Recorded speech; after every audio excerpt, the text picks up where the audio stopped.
한번 따라 하실까요? 명절에 기억해야 할 네 가지 지혜. 명절에 기억해야 할 네 가지 지혜. 잠언은 지혜의 말씀입니다. 지혜라고 하는 것은 중요한 것과 덜 중요한 것을 분별할 줄 아는 능력이라고 할 수 있습니다. 우리 인생이 짧기 때문에 원하는 대로 모든 일을 다 하며 살 수는 없습니다. 원하는 것을 모두 다 가지고도 살 수가 없습니다. 그래서 소중한 것과 중요한 것이 무엇인가를 알고 그것에 집중하여 선택하며 사는 것이 지혜로운 인생이라고 할 수 있습니다. 오늘 우리가 읽었던 본문 중에 지혜로운 인생 한 명을 소개하고 있는데 그 사람이 몇 절에 나오느냐 하면 2절에 나옵니다. 화면에 안 나올 거예요. 우리 성경을 보고 2절 말씀을 같이 한번 읽어볼까요? 시작.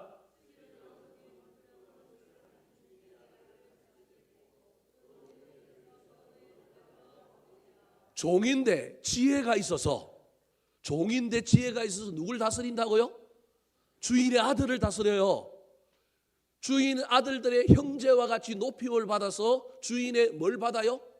유업을 받아요. 지혜가 이렇게 중요하다라는 거예요. 물론 이것의 영적인 의미는 예수 믿지 않는 우리가 종이었는데 하나님이 우리를 잘 대해주심으로 말미암아 구원의 지혜를 얻은 우리가 하나님 아버지의 아들이 되는 아바 아버지라 부르고 우리가 천국을 유업으로 얻는다라고 하는 말이 이 안에 숨겨져 있지만 문자 그대로 얘기하면 지혜로운 종은 어리석은 아들들을 다스리고 그 주인의 유업까지도 이어받는다, 그렇게 말하고 있는 것입니다. 사랑하는 성도 여러분, 우리는 지금 우리 민족의 고유 명절인 설을 지내고 있습니다. 우리 성도님들의 설 연휴가 마지막까지 행복하고 기뻤으면 좋겠습니다. 명절에 원망과 시비, 사고가 제일 많이 일어납니다. 즐겁고 행복해야 할 명절에 슬픔과 아픔, 비극을 경험하는 사람들이 의외로 많다라고 하는 것을 뉴스나 우리 주변을 보며 우리가 정확하게 알 수 있습니다. 모든 인생의 시기가 다 행복할 수는 없지만 그래도 명절만큼은 기쁘고 행복해야 하지 않겠습니까? 명절을 기쁨과 행복으로 보내야만이 남은 우리 인생의 선순환이 일어나고 명절 연휴가 끝나고 난 다음에 삶의 현장으로 들어갔을 때 행복과 형통의 나비 효과가 이어져서 일어나지 않겠습니까? 오늘 본문 말씀에 나타난 네 가지 지혜를 살펴볼 때 은혜 받고 우리도 이 지혜를 가지고 이번 설 명절 연휴를 잘 지낼 수 있었으면 좋겠습니다. 더 나아가서 우리의 삶의 현장에서도 이 지혜의 원리를 잘 붙들고 살아감으로 말미암아 올 한 해 저와 여러분이 슬기로운 종처럼 많은 사람을 다스리는 걸 넘어서서 유업을 받는 아름다운 역사가 일어나게 되기를 우리 구주 예수 그리스도의 이름으로 축원합니다. 자, 그렇다면 오늘 본문이 주는 교훈은 무엇일까요?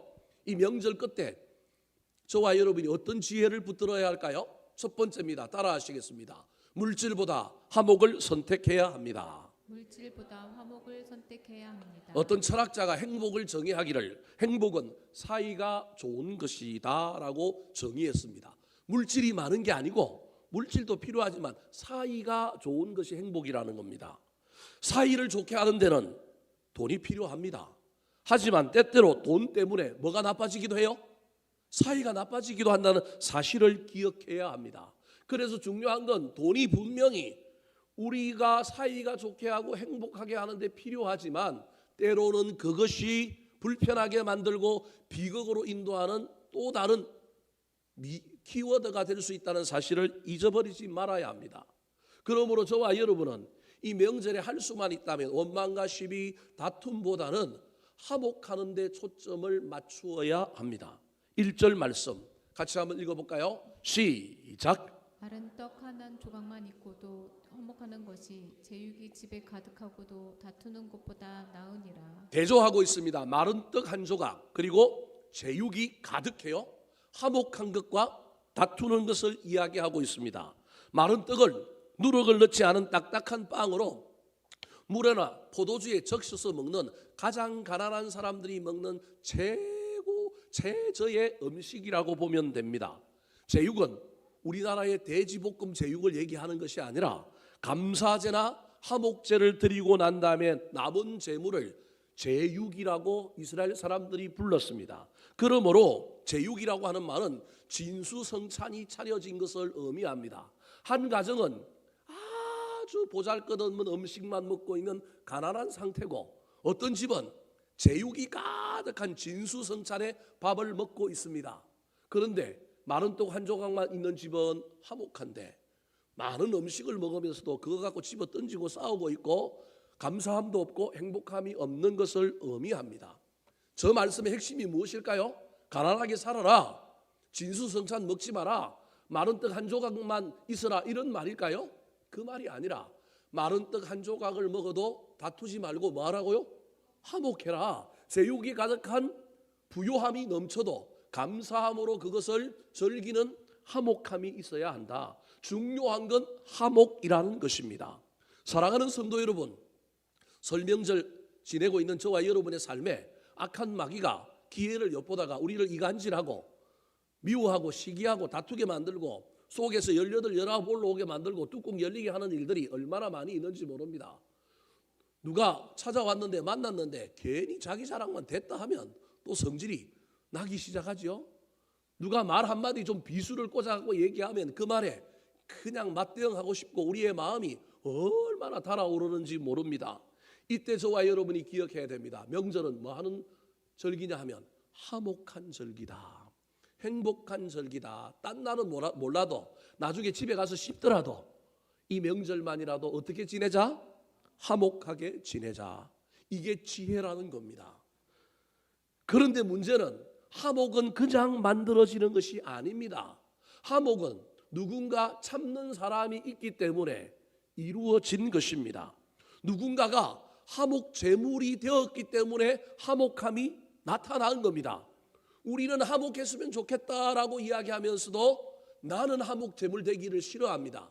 누군가가 화목한 제물이 됨으로 말미암아 그 화목이 이루어졌는데 내가 그 노릇하기는 싫어하는 것이 우리 인생의 문제입니다. 그래서 가장 여러분, 남편 여러분, 어르신 여러분, 성질이 좀 나더라도 명절에는 참아야 합니다.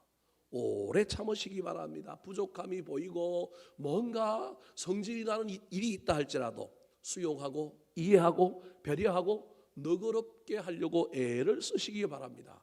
이런 노력이 없이는 화목할 수가 없습니다. 사랑하는 성도 여러분, 여러분은 지금 가정에서, 가문에서, 모임에서 화목 제물입니까? 아니면 트러블 메이커입니까? 나는 평화의 사도입니까? 아니면 쌈딱입니까?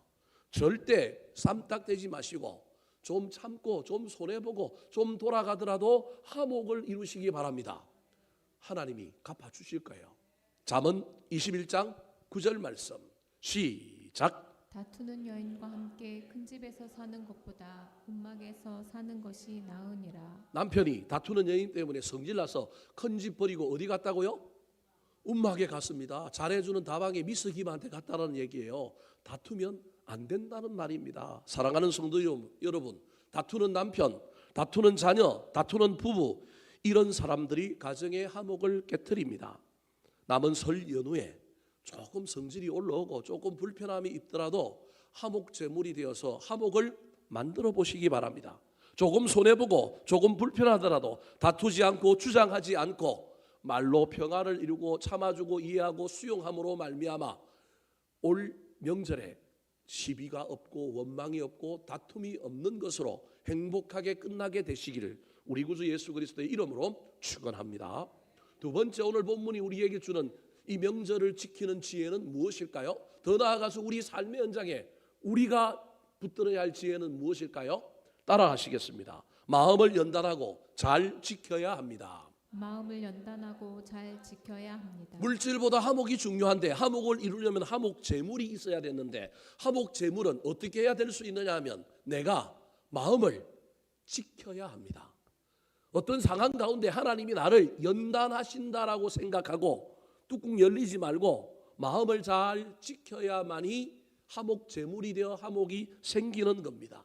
3절 말씀 같이 한번 읽어볼까요? 시작. 도가니는 은을, 풀무는 금을 연단하거니와 여호와는 마음을 연단 연단하시느니라. 연단이라고 하는 말은 깨끗하게 한다는 의미가 들어 있습니다. 도가니가 은을, 풀무가 금을 연단하여 불순물을 다 빼내고 깨끗하게 하여 보석을 만들어내듯이 하나님께서는 우리의 마음을 살피시고 내 안에 있는 불순물을 제거하려고 나를 순수하게 만들려고 상황 가운데서, 사람 가운데서 나를 연단시키는 겁니다. 그래서 좋은 일만 있는 것이 아니라 명절 안에도 우리 인생길에 꼭 마가 끼기도 하고 불편함이, 긴장과 갈등이 있게 되는 것입니다. 그때 저와 여러분이 생각해야 합니다. 하나님이 내 마음을 뭐 하신다고요? 연단하시네. 이거 폭발하면 안 되겠다. 폭발하면 쇳덩이가 깨지는 거나 똑같습니다.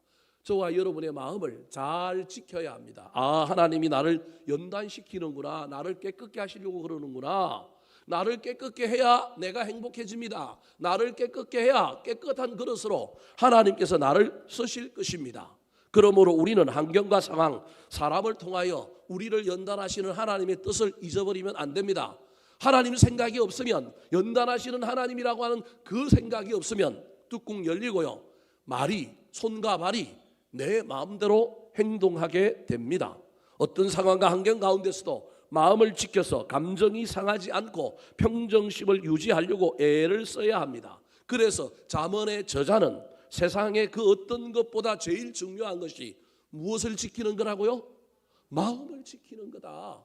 잠언 4장 23절 말씀 같이 읽어볼까요? 시작. 모든 지킬 만한 것 중에 더욱 내 마음을 지키라. 생명의 근원이 이에서 남이니라. 마음을 지켜야 한다.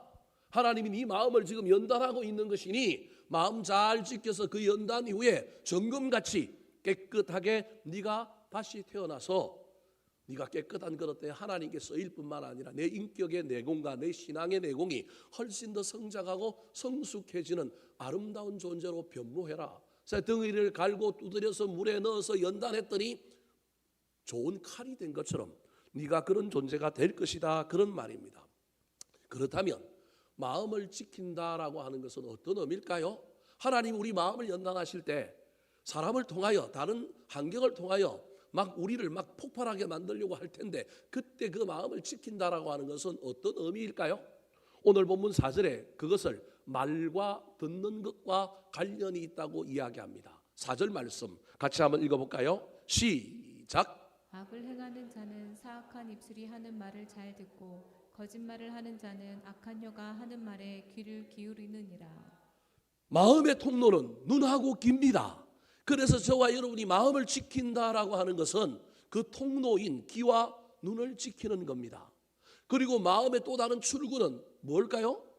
입입니다. 그래서 이 세 가지 통로를 잘 지켜야만이 마음을 지킬 수 있는 것입니다. 무엇을 듣느냐, 무엇을 보느냐가 얼마나 중요한지 모릅니다. 여러분, 악한 것을 보지 않고 악한 것을 듣지 않을 수는 없습니다. 하지만 오늘 저 본문에 보면 사악한 입술이 하는 말을 어떻게 들어요? 잘 들으면 안 됩니다. 거짓말하는 자의 악한 혀가 하는 말에 귀를 기울이면 안 됩니다. 그냥 대충 썩 짚고 귀를 씻든지 털든지 하고 어떻게 돼가지면 지나가야 합니다. 이게 마음을 지키는 겁니다. 입에 악한 말이 나오려고 할 때 잘 파수꾼을 세워서 지켜야 합니다. 그래야만이 하목을 도모하는 하목의 제물이 될 수 있습니다. 사랑하는 성도 여러분, 무엇이 보이고 무엇이 들립니까? 보이고 들리는 것이 여러분의 마음 상태를 좌지우지하게 될 것입니다.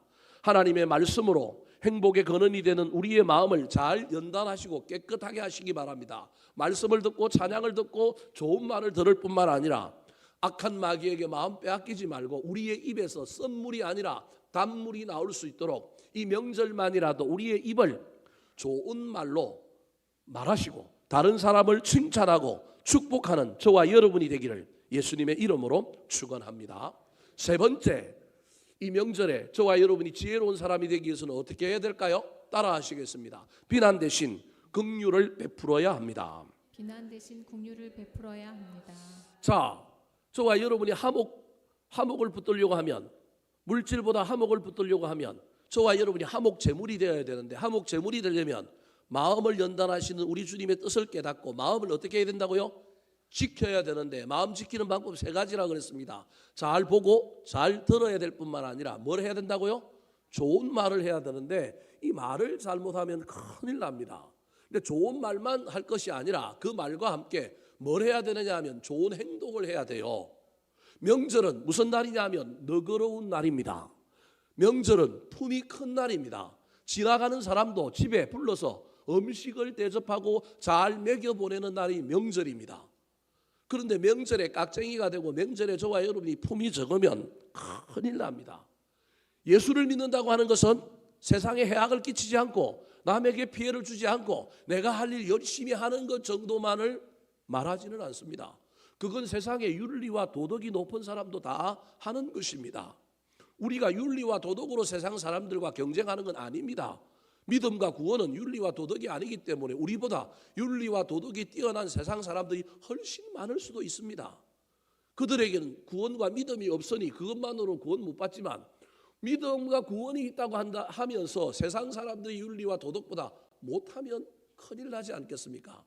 믿음, 윤리와 도덕으로 세상을 이기려고 하면 그것도 안 되지만 그럼에도 불구하고 저와 여러분이 윤리와 도덕적인 측면에서 어느 정도 믿음과 구원에 걸맞는 삶이 있어야 하지 않겠습니까? 명절은 너그러운 날입니다. 할 수만 있다면 베풀고 할 수만 있다면 품을 좀 넓게 하고 할 수만 있다면 입에는 좋은 말이 있어야 합니다. 입에 좋은 말과 손과 발이 너그럽고 다른 사람에게 사랑과 긍휼을 베푸는 것이 훨씬 더 중요합니다. 행복은 내가 소유하는 것, 내가 누리는 것에서만 오는 것은 아닙니다.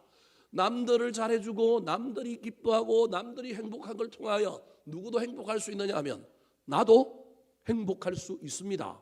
우리 그리스도인들은 이 행복을 배워야 합니다. 왜냐하면 하나님께서 천지 만물을 만드시고 매 날마다 뭐라고 얘기하셨어요? 보시기에 좋았더라. 내 기쁨이 아니라 상대방이 만들어진 만물이 잘 되어 있는 것, 그 만물이 제대로 되어 있는 걸 보고 우리 하나님은 보시기에 좋았더라, 행복을 누렸단 말이에요. 내가 가지고 내가 소유하고 나한테 있는 것으로 행복한 것, 여러분 인간이니까 그 행복도 있어야 하지 않겠습니까? 좀 더 고차원적인 행복은 주는 행복, 다른 사람이 그걸 가지고 기뻐하고 성장하고 성숙하는 것을 보고 기뻐하는 것이 우리의 행복이라고 하는 사실을 기억해야 합니다. 오늘 본문에 이 명절 끝에 잘못 살고 있는 사람들의 모습을 우리에게 소개하면서 이렇게 살지 마라, 반대로 살아라 이야기합니다. 어떤 사람들을 소개하고 있을까요? 5절 말씀 같이 한번 읽어볼까요? 시작. 가난한 자를 조롱하는 자는 그를 지으신 주를 멸시하는 자요, 사람이 재앙을 기뻐하는 자는 형벌을 받지 못할지니라. 명절에 친지들이 모이고 사촌들이 모이고 육천 친척들이 막 왔는데 이쪽에서 누구 자랑을 하느냐면 자식 자랑을 합니다. 팔불출이라 어쩔 수 없잖아요. 인간은 자식 자랑 좀 해야 되잖아요. 근데 자식 자랑이 지나쳐서 남을 어떻게 해요? 깎아내립니다. 남을 비난합니다. 사랑하는 성도 여러분, 마음을 지킨 사람은 그러면 안 됩니다.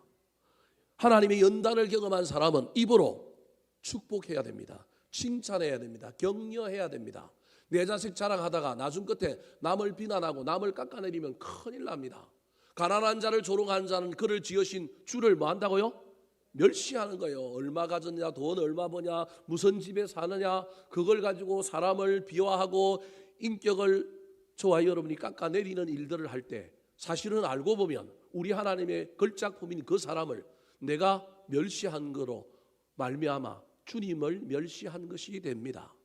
명절에는 너그러워야 합니다. 할 수만 있다면 칭찬을 하시고 할 수만 있다면 선을 베푸시기 바랍니다. 설 전에 제가 옛날에 부목사로 있던 교회 담임 목사님이 65세에 일찍 은퇴를 하시고 올해 7순이 되셨습니다.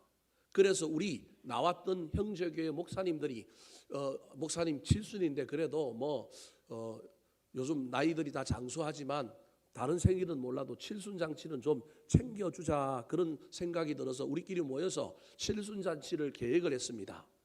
우리가 한다는 소문을 누가 들었느냐 하면 그 은퇴한 교회에 장로님들이 들었습니다.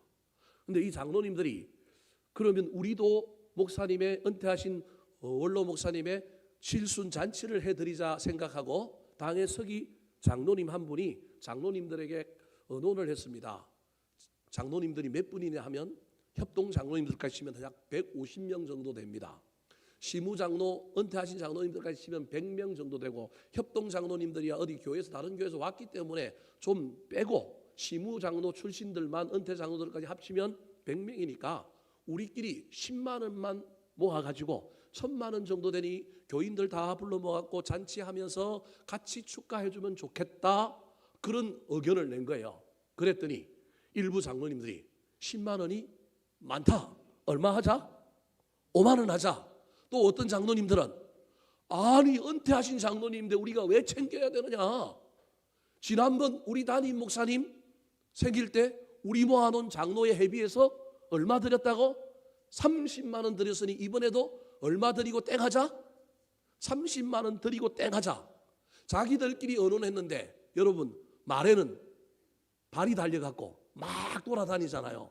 이 말이 누구에게 들어갔느냐 하면 은퇴 목사님 사모님에게 들어간 거예요. 사모님이 너무 마음이 아픈 거예요. 그 교회를 개척하여 큰 교회로 만들고 거기서 장로님들 다 세우고, 그 장로님들 죄송한 이야기지만 교회 때문에 먹고 살게 만들어준 장로들도 많고 은혜를 베풀어서 그렇게 세우는데 은퇴했다고 끈떨어졌다고 이제는 야박하게 하니까, 자신들이 생일을 칠수를 챙겨달라고 한 것도 아닌데 자신들이 하자고 그랬으면 떡 벌어지게 해줘야 되잖아요. 품이 좀 커야 되잖아요. 변댕이 좁쌀만큼 해가지고 뭐 10만 원도 많다, 5만 원 하자, 5만 원도 많다, 얼마 주자고요? 30만 원 주자 그러니까 이 사모님이 상처를 입은 거예요. 그런데 대놓고 말할 수는 없잖아요. 그런데 그 밥을 얻어먹고 그 생일 잔치를 하면 너무너무 체하고 너무너무 마음이 힘들까 봐 나라도 베풀어야지, 그 마음으로 이 사모님이 그 교회 식당을 맡은 권사님한테 전화를 걸어서 물어본 거예요. 우리 칠순잔치 하려고 한다는 소문을 들었는데 몇 명 모아갖고 어떻게 하고 밥은 어떻게 하냐 물어봤더니 한 200명 정도 모아가지고 우리 인당 2만 원짜리 밥 먹으려고 지금 준비합니다. 그러길래 사모님이 그러면 내가 했다고 하지 말고 내가 헌금할 테니까 이 돈으로 그 밥을 했으면 좋겠다. 결국은 생일잔치 누가 차린 거예요? 자기가 차리게 되는 거예요. 그 얘기를 들으면서 저한테 전화를 해갖고 하소연을 하는데, 우리 부목사들이 그래도 나가서 생일잔치 해준다고 하니까 너무 좋은데 나는 부목사님들만 보고 싶지 않고 사모님들도 한번 좀 다 나가서 담임 목회하는 사모님들도 다 모였으면 좋겠다 그러는 거예요. 우리가 일산에서 제일 비싼 뷔페를 잡았는데 사모님들까지 모이면 돈이 어떻게 해요? 더 들어가잖아요. 2배 들어가잖아요. 2배 더 들어가는 데다가 그날 그 목사님이 무슨 세미나를 했는데 세미나의 외부에 또 수강생들까지 왔는데 시간이 없어서 그 수강생들하고 같이 밥을 먹으면서 뭘 해야 되느냐 하면 생일 잔치를 해야 되는 거예요. 근데 우리가 모이면 한 30명 정도 모이면 되는데 사모님까지 붙고 수강생들까지 붙어서 총 했는데 그날 몇 명 모였냐면 120명 모였어요. 그래서 우리 그 형제 교회 나온 목사들이 120명 분의 그 밥값을 다 감당했어요. 제가 무슨 얘기를 하려고 하냐면, 그래서 사모님들도 다 불러 모아가지고 은퇴하신 목사님하고 사모님하고 생일 잔치를 떡 벌어지게 해줬더니 목사님하고 사모님이 기뻐가지고 너무너무 좋아하는 거예요. 제가 다음 날 그 목사님하고 사모님 또 찾아뵙고 인사하고 또 다르게 밥 사드리면서 그래도 베풀어 주신 은혜가 감사한데 우리 때문에라도 마음을 푸시고, 또 목사님 늘 너그럽게 이렇게 사람을 품으시고 좋은 일 많이 하셨으니까 혹시 상처받아 가지고 그 일 그만둘까 봐 그러지 마시고 계속해서 해 주셨으면 좋겠습니다. 그랬더니 아이고 나는 그런 데 관심 없어, 나는 그런 마음 별로 없어, 나는 내 할 일 그냥 할 뿐이야, 그러시길래 감사한 마음으로 왔습니다. 그런데 누가 생각났느냐 하면 우리 원로 목사님이 또 생각나잖아요. 그래서 우리 원로 목사님에게도 전화 걸어가지고 또 용돈 좀 보내드리면서 설 잘 지내시라고 인사했습니다. 제가 제 자랑하는 게 아니고요. 여러분, 이왕 하는 일이라면 어떻게 하자고요? 너그럽게, 품이 넓게, 억지로 하라는 얘기가 아닙니다. 설 명절 가운데 여러분 이왕 누굴 대접해야 되고 누굴 만나야 되면 그 일에 조금 더 정성을 보태면 하나님이 여러분에게 복을 주실 겁니다. 저와 여러분의 삶에 이 원리를 붙들어야 합니다. 재산에 있는 거 다 남 퍼주고 남 보태라는 게 아니고요. 말도 할 수만 있다면 칭찬과 축복을 하고 나누는 삶, 베푸는 삶, 좀 너그러운 삶을 살되 억지로 하라는 얘기가 아니라 하고 있는 일, 이왕해야 되는 일이라 한다면 플러스 알파를 조금 더 얹어서 하면 나도 기쁘고 상대방도 기쁘고 누구도 기뻐하신다고요? 하나님 기뻐하십니다. 갚아주실까요? 안 갚아주실까요? 저는 갚아주실 거라고 믿습니다. 안 갚아주시면 저한테 오세요. 제가 대신 갚아드릴게요. 저는 우리 하나님 분명히 갚아주실 것이라고 믿습니다. 사랑하는 성도 여러분, 할 수만 있다면 비난하고 마이너스로 살지 말고 할 수만 있다면 플러스 긍정적으로 아량과 긍휼과 사랑을 베푸는 품이 넓은 이 명절을 보내셨으면 좋겠습니다. 이왕하는 김에 제대로 하여 사람을 기쁘게 하나님을 기쁘게 함으로 내 삶에 우리 하나님께서 갚아주시는 놀라운 은혜가 임하게 되기를 예수님의 이름으로 축원합니다. 마지막입니다. 이 설 명절에 저와 여러분이 붙들어야 할 지혜는 무엇일까요? 따라하시겠습니다. 가정의 행복에 더 집중해야 합니다. 가정의 행복에 더 집중해야 합니다. 설은, 명절은 가족과 함께 보내는 절기입니다. 기념일 또는 연휴, 휴가 이런 일들 가운데 가족과 함께 보내는 일들을 저와 여러분이 다시 한 번 더 소중하게 여겨야 합니다. 일부 때도 이 이야기를 했는데 우리 집 사람 반응이 별로 안 좋았지만 그래도 이게 제 신념이기 때문에 해야 합니다. 만약에 하나님께서 최후의 선택을 통하여 너 이영기 목사 너 교회 선택할래? 가정 선택할래? 그러면 죄송합니다. 목사는 뭘 선택해야 돼요? 목사는 교회를 선택해야 되지만 여러분 저를 이상한 놈으로 보지 마시기 바랍니다. 정말로 마지막으로 뭐 선택할 때라고 물으면 저는 가정을 선택하겠습니다. 왜냐하면 지금까지 뭘 위해서 살았으니 여러분 믿을지 안 믿을지 모르겠지만 우리 집 사람은 아니까 제 아내는 아니까 지금까지 교회를 위해서 살았으니 마지막만이라도 선택해야 될 때 저는 가정을 선택하겠습니다. 가정 선택했다고 저는 하나님께 부끄럽지 않습니다. 왜 그러냐 하면 그동안 살아오는 길에 가정이 아니라 저의 최고의 우선순위는 교회였단 말이에요. 애들도 잘 돌보지 못하고 애들에게 관심도 잘 못 기울이고 교회 하느라고 바라보고 교회를 위하여 달려오느라고 여지껏 달려왔는데 여러분 점점 나이가 들면 들수록 가정에 대한 소중함 그때 내가 조금 더 에너지를 따로 떼어서 자녀들에게 가정에 쏟아서야 되는데 그걸 못한 일들이 후회가 많이 됩니다.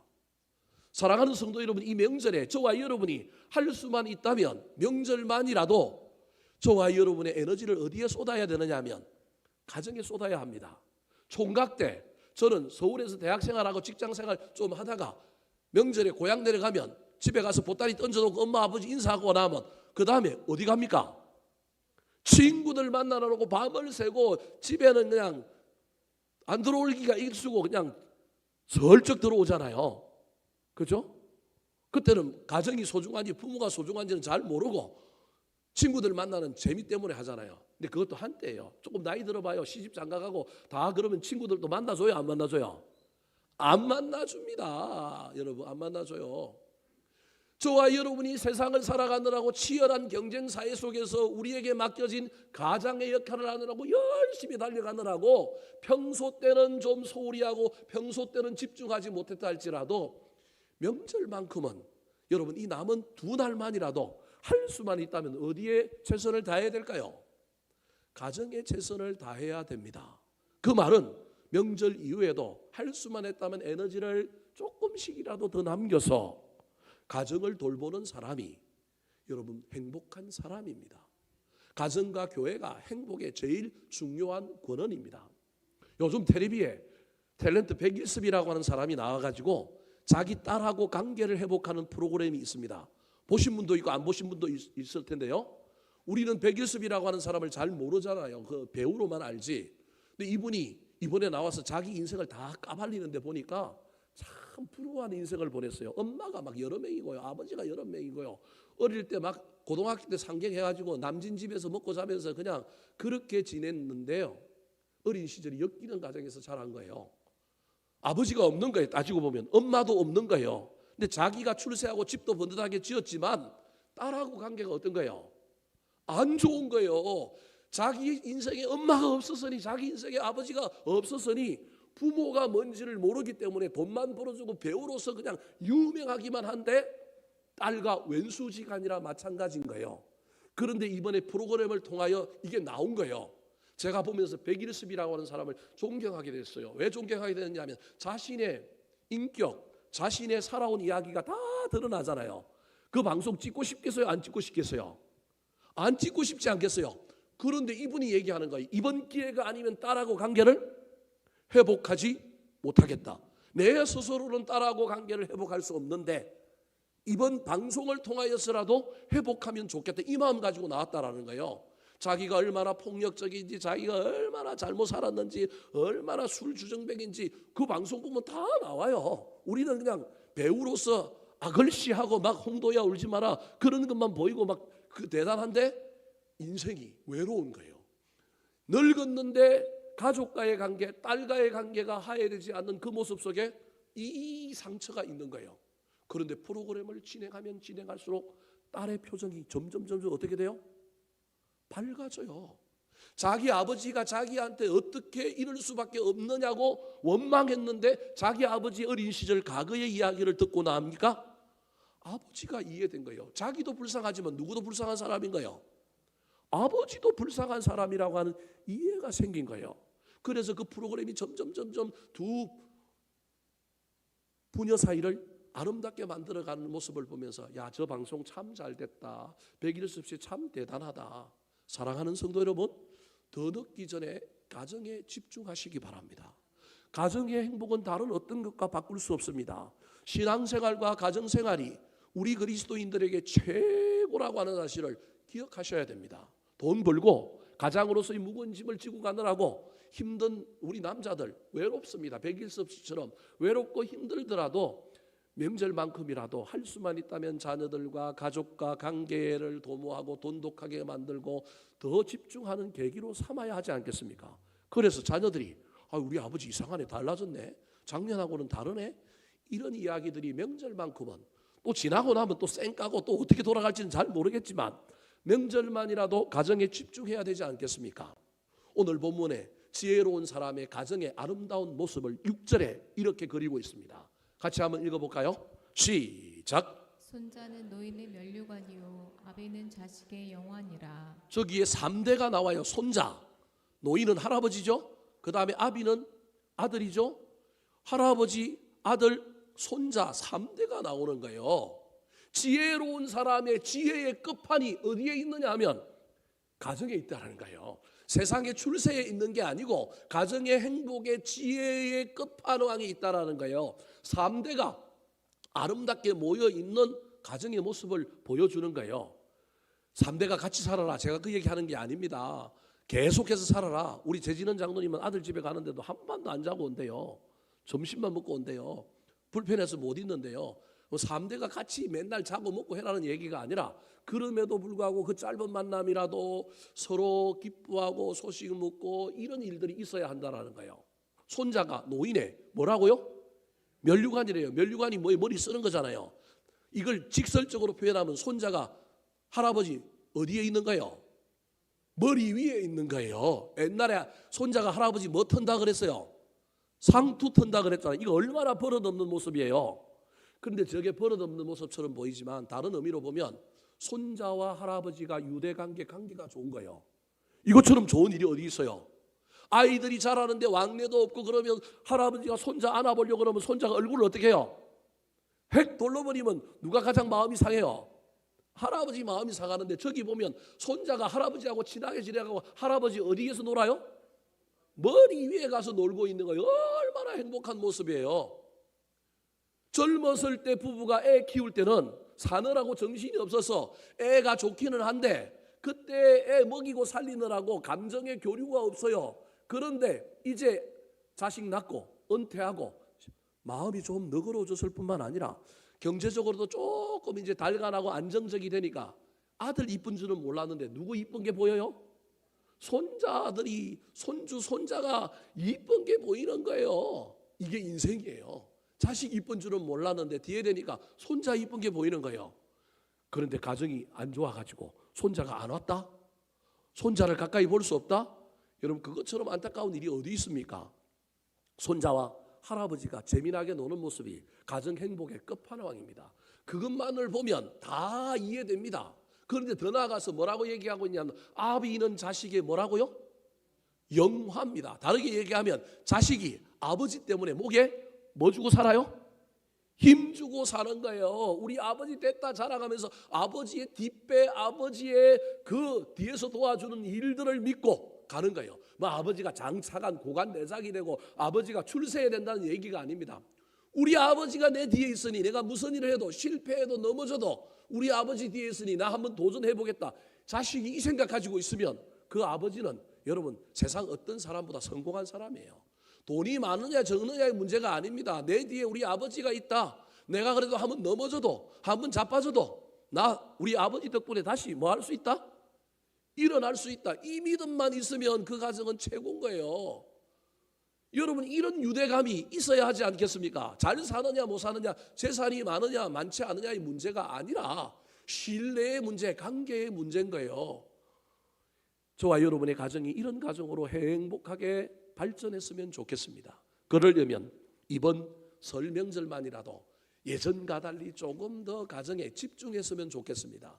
남은 이틀 동안 뭐 이미 자식들이 왔다가 간 사람도 있지만 그럼에도 불구하고 마음만이라도 명절에는 다른 날은 몰라도 명절만이라도 내가 시간과 에너지를 어디에 쏟아야 된다고요? 가정에 쏟아야 되는구나. 정 떠나가고 없으면 자식들 위하여 기도라도 하십시오. 자식들 바라보며 애잔한 마음, 안타까운 마음, 응원하는 마음이라도 보내시기 바랍니다. 이게 설 명절에 저와 여러분이 해야 할 지혜로운 행동이라고 하는 사실을 잘 기억하여 이 명절을 그냥 흥청망청 보내지 마시고 지혜롭게 보냄으로 말미암아 훗날 저와 여러분이 우리의 후손들이 삶의 현장에서 영예로운 종, 슬기로운 종, 유업을 얻는 아름다운 역사가 일어나게 되기를 우리 구주 예수 그리스도의 이름으로 축원합니다. 한번 따라 하실까요? 명절에 기억해야 할 네 가지 지혜. 명절에 기억해야 할 네 가지 지혜. 물질보다 화목을 선택해야 합니다. 물질보다 화목을 선택해야 합니다. 마음을 연단하고 잘 지켜야 합니다. 마음을 연단하고 잘 지켜야 합니다. 비난 대신 긍휼을 베풀어야 합니다. 비난 대신 긍휼을 베풀어야 합니다. 가정의 행복에 더 집중해야 합니다. 가정의 행복에 더 집중해야 합니다.